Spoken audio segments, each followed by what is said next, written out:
Hello and welcome to Connect and Collaborate. I am Alex Hopkins, your on-air producer, and all week long we have been talking with nominees for our Champions in Industry Award ceremony. That ceremony is happening December 3rd. That's on a Monday at the Cable Center from 11 a.m. to 1 o'clock p.m. And we are so excited. We've had lots of nominees in studio here, and this one is... You know what, I'm not allowed to play favorites. However, you are my first in the hospitality and lodging category, and this is Anthony Lambatos with Footers Catering, who most of our audience knows at this point. We have a monthly show with you. So welcome back, Anthony, and you brought some friends with you this time. I get to see a little more of the Footers outline here at work. That's right, the people that actually make everything happen. So, yes, excited to be here. Thank you so much for having us, Alex. It is an incredible honor to be a finalist, and a lot of fun to be here. But yeah, we've got Heather Carr, our executive chef, and also a chopped champion for those of you that watch the Food Network's famous show. And then we've got Colleen Hartigan, who handles all of our social media and does a myriad of wonderful things for us here at Footers. So, and both embody what it means to be a great team member. As you know, we talk about creating a great place to work, and I think both of these individuals exhibit that as well.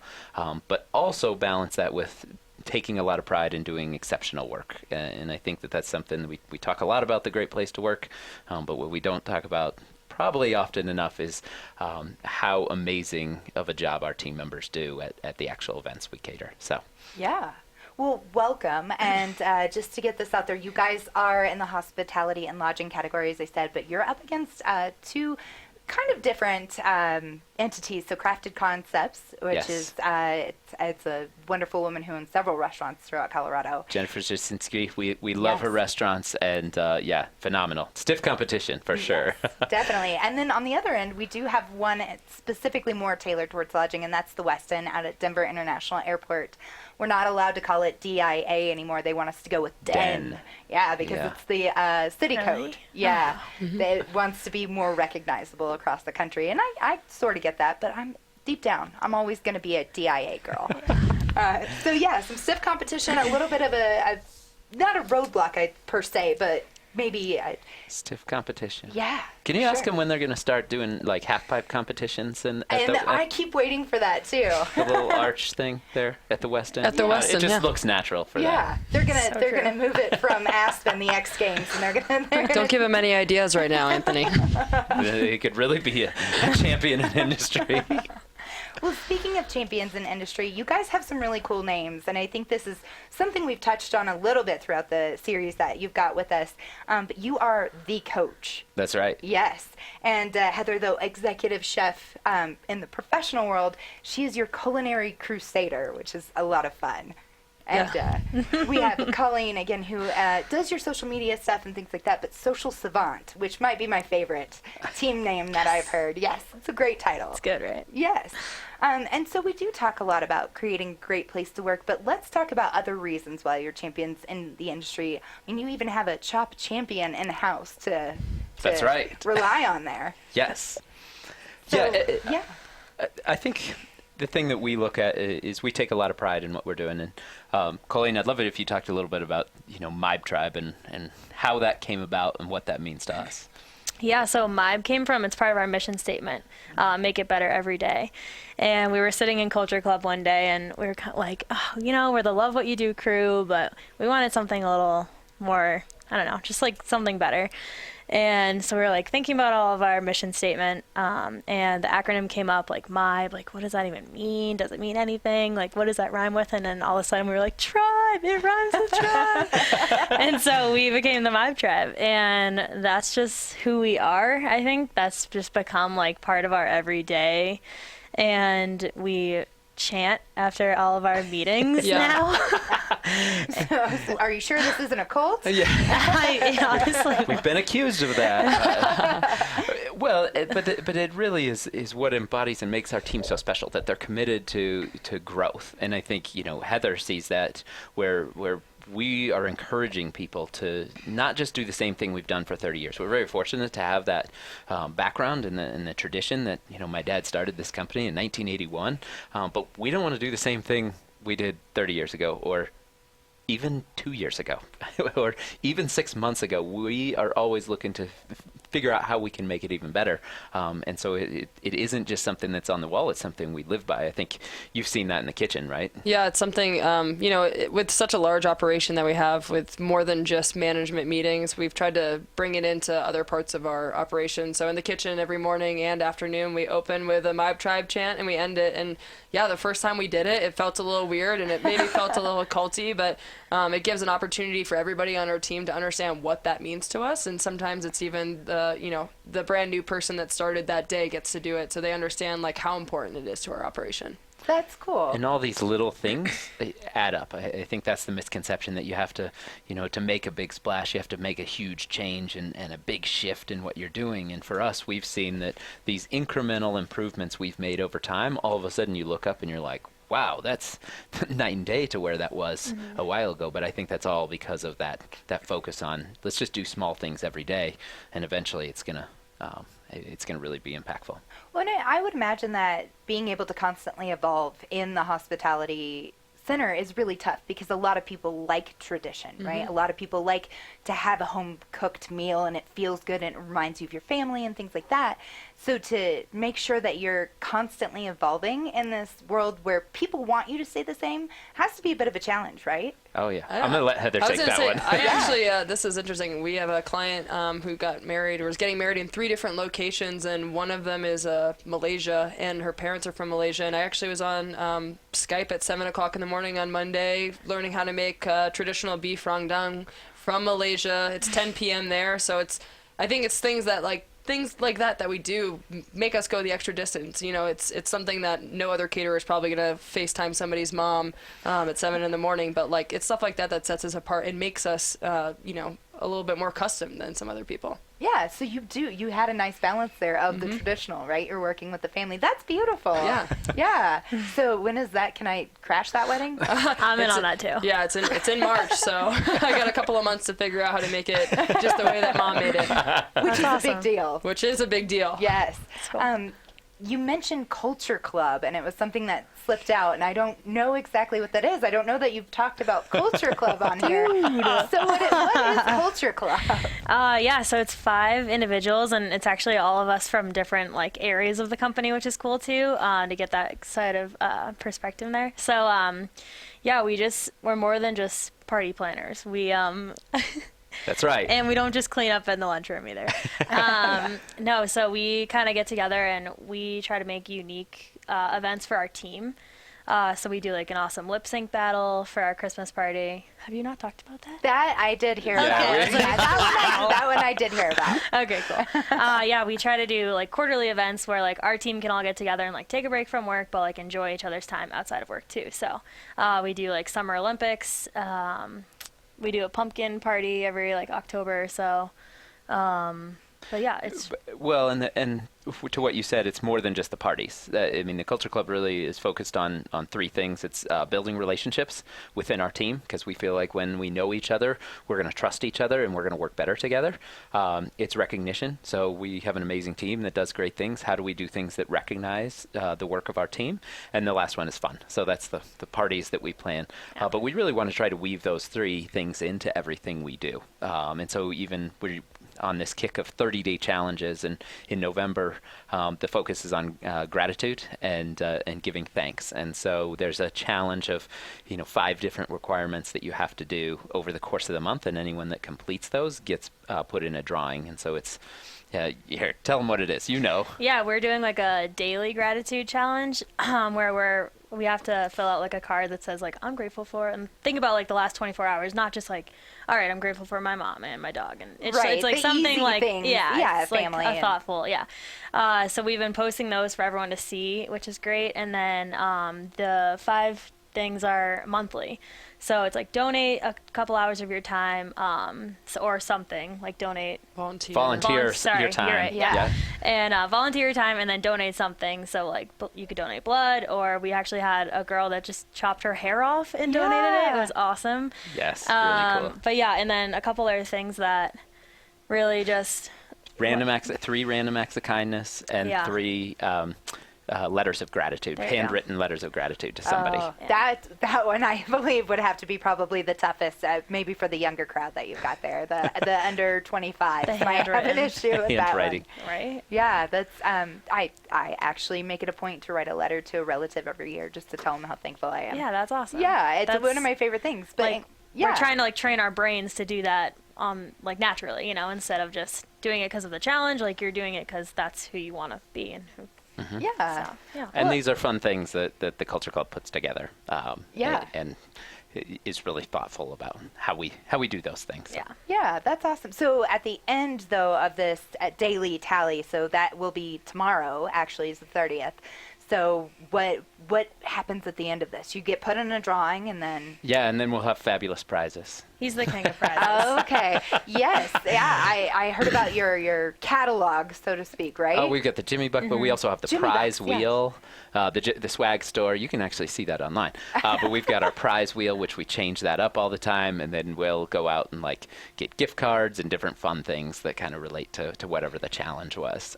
So it's just a fun way for our team to get engaged with one another and do something that's a little bit different and outside their comfort zone. Yeah, that's awesome. When I love the 3 tenets of the Culture Club, that third one is just fun. It's just fun. Making sure you incorporate fun into you work. have to. Yes. It's part of what we do at Footers. Yes, absolutely. Well, one of the things that you guys got nominated for here is this 2-day sales conference. And so you had a venue that you guys got to build yourselves, right? Yeah. Yeah. And it was built around us, too. Oh, okay. I mean, it was, historically, it will probably go down as one of the just most intense events we've ever catered. Anytime you're feeding that many people, we basically fed 2,200 people breakfast, lunch, and dinner for 2 days in a row. And 15,000 meals total. We also had snacks in there and late night snacks. Yeah. So it was just the scope of that much prep and food was something that we'd never even, I think, dreamed of experiencing. And to give you an idea, it took them 2 weeks to build the whole city. Basically, they built a city at Adams County Fairgrounds with these tents that were just insane. And we fed up to 300 people breakfast, lunch, and dinner just to do all the setup for the event leading up to it, and then for a week after. So it wasn't just the conference and the attendees, it was all the support around it. Wow. That's huge. That's a lot of caterers would never see that.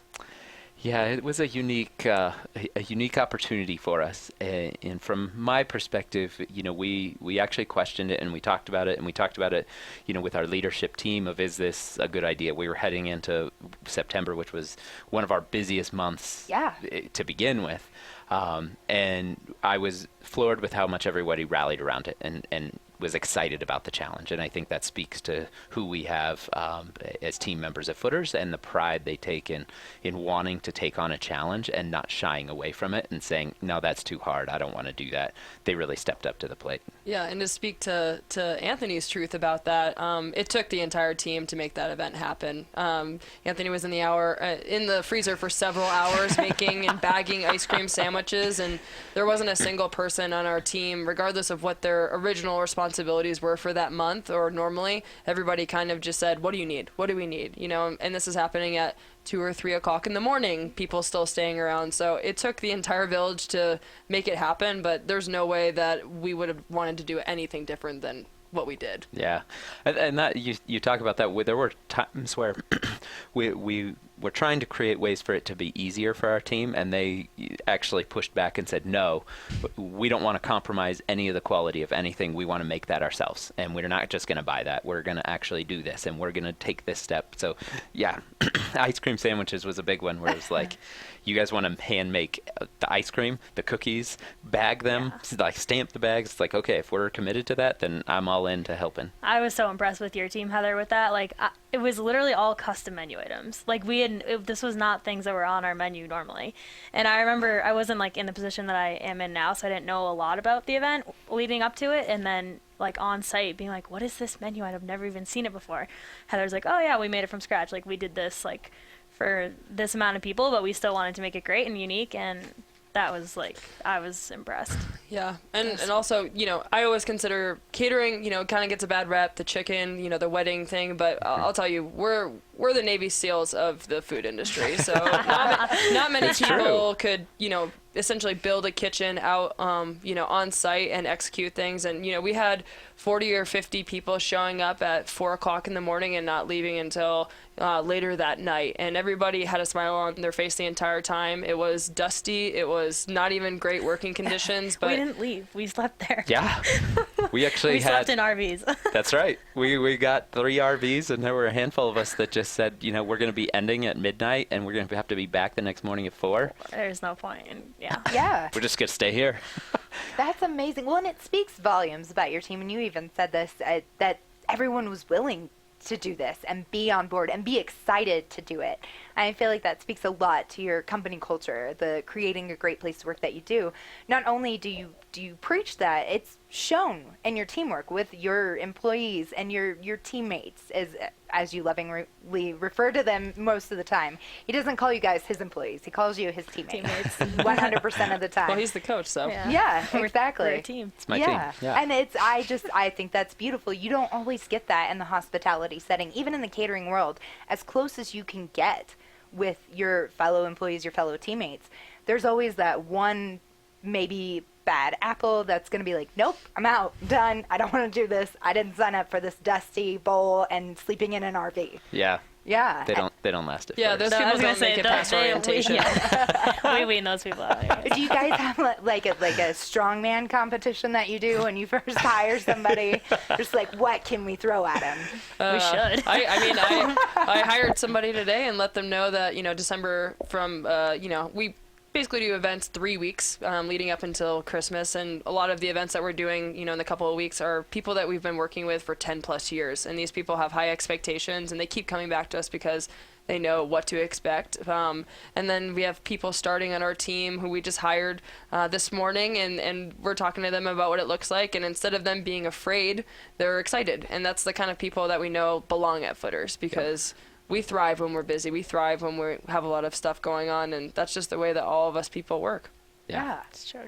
As excited as I would be to work there, I would be that one person that's like, I can't do this to you guys. This is too much. I don't know. You may come work a party, Alex. So Yeah. One day at a time. I would be a great greeter. I'm very good at that. We need those. Yeah. Perfect. I would love to work a party with you guys.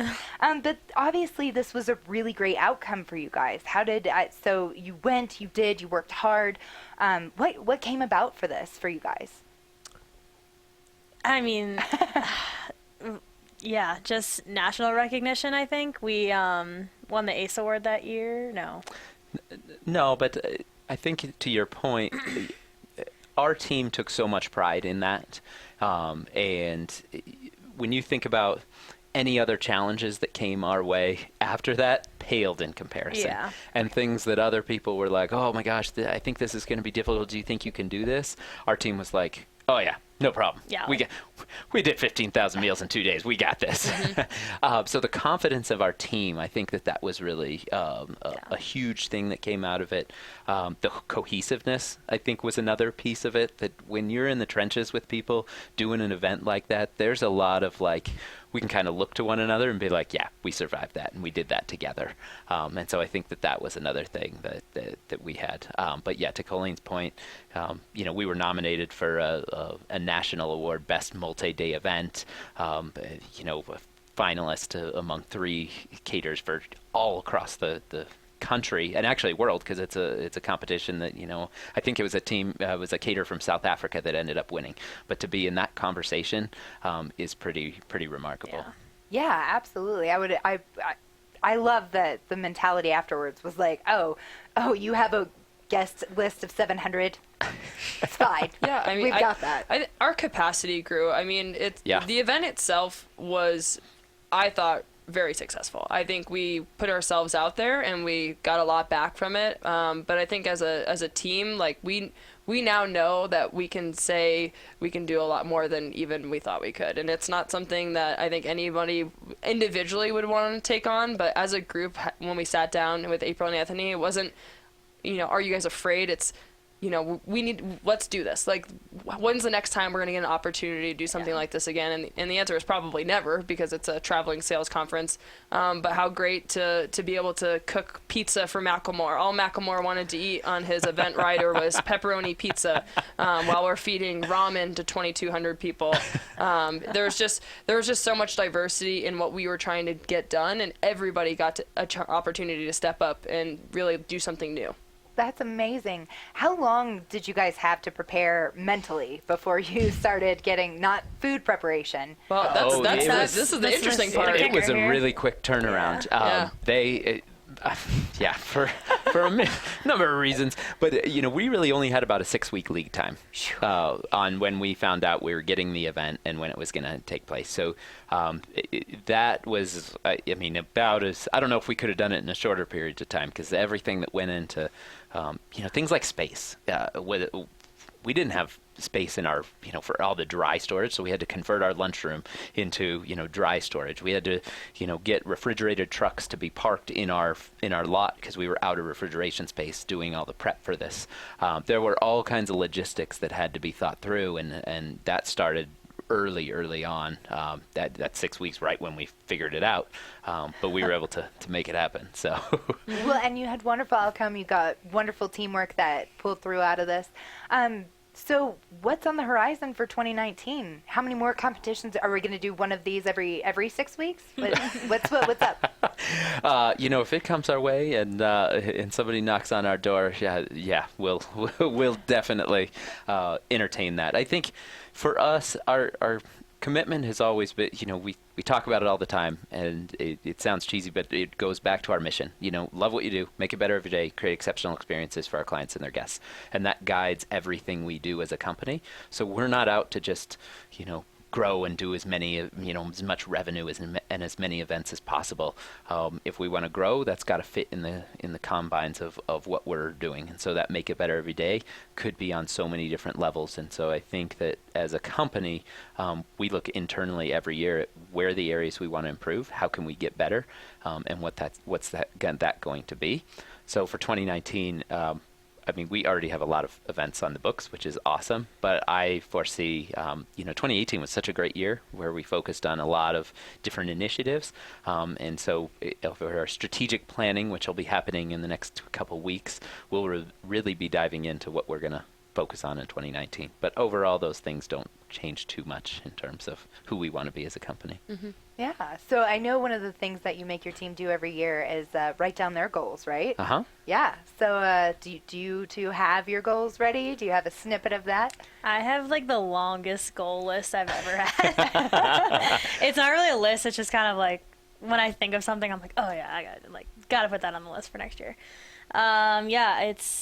There's always room for growth, and I think we just MIBE everything. It's a verb. I don't know if you knew that. I did know that. But we those little tweaks make such a big difference, and I feel like we all just realize that we can do more, and if we really put our hearts into it, which we always do, so. And Colleen was the recipient of a scholarship to go to the Cater Source conference, so she'll be going in February, and we're really excited for her and that opportunity for her to grow professionally. Well, congratulations on that. Yeah, that'll be exciting for you. Yeah. I have to have you back on. Oh, okay. Yeah. I know how thrilled you were to be here for this one. Goals for you? Yeah, it's actually I started off at Footers as a sous chef, and over the last 3.5 years have been able to move up through the ranks, and now we have 2 executive chefs, and I'm lucky to be one of them. And it's been a really awesome year having 2 chefs, and I think 2019 is figuring out how do we take the capacity that we have as a management team and grow ourselves, because I think we're expanding from an innovation standpoint, and I feel like we're just ready to take the next step in what is catering, and potentially just redefining what people think it is in general. Ooh, I like that. I like that. Yes, to be continued for sure. Well, thank you all so much for joining me, and best of luck to you at the Champions in Industry Awards. Again, nominees for the hospitality and lodging category. Sign up for that event at cobrt.com/events. Click on December 3rd, and you'll be able to attend that award ceremony. Thank you all so much. Thank you, Alex. This has been fun. Yes, always.